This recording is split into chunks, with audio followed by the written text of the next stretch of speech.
মেয়ে ছেলেপাল্লায় পড়তে পারে, অনেক কিছু করতে পারে। এই কারণে পড়াশোনা থেকে একটা বিশাল ডিস্ট্রাকশন চলে আসে। এরপরে সে স্কুল এবং কলেজের পড়াশোনার মধ্যে কিছু ডিফারেন্স আছে। স্কুলে তুমি কুয়ার ব্যাংক ছিল, কলেজে তোমাকে সাগরে যেতে হবে।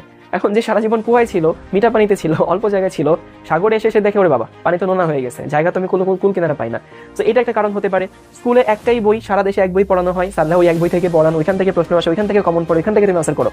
কলেজে কিন্তু এই ঘটনা ঘটে না। কলেজে তোমাকে কনসেপ্ট শিখতে হয়, নিজের মাথায় সেটাকে প্রসেস করতে হয়, তারপরে সেটা ডেলিভারি করতে হয়। অ্যাডমিশনে তো আরও বেশি। তো তুমি যদি এইটুকু এনশোর করতে না পারো, তুমি যদি ভালো প্রপার গাইডলাইন না পাও, স্মার্টনেস না পাও, তাহলে অনেকে পিছিয়ে যায়। এরপরে আসি একাডেমিক না অ্যাডমিশন। শুরু থেকে আমরা অনেকে এই কনফিউশনে ভুগি। অনেকে দেখা যায় শুরুতেই অ্যাড্রেনালিন দাঁড়িত সিদ্ধান্ত নিয়ে ফেলে যে আমি এখন থেকেই অ্যাডমিশন একেবারে কাঁপাই দিব। তো সে অ্যাডমিশনের প্রবলেম সলভ করতে করতে দেখা যায় তার একাডেমিকই ঠিক নাই। মানে দেখো, আমি তোমাকে একটা গাছ দেখাই, একটা গাছ আমাদেরকে ফল দিবে, তাই না? ধরো গাছের এই হচ্ছে গোড়া, আর এই হচ্ছে আমাদের সেই গাছ। দেখা যায় কিছু এটা হচ্ছে আমাদের অ্যাডমিশন, বুঝছো, অ্যাডমিশন নলেজ। এটা হচ্ছে আমাদের একাডেমিক নলেজ।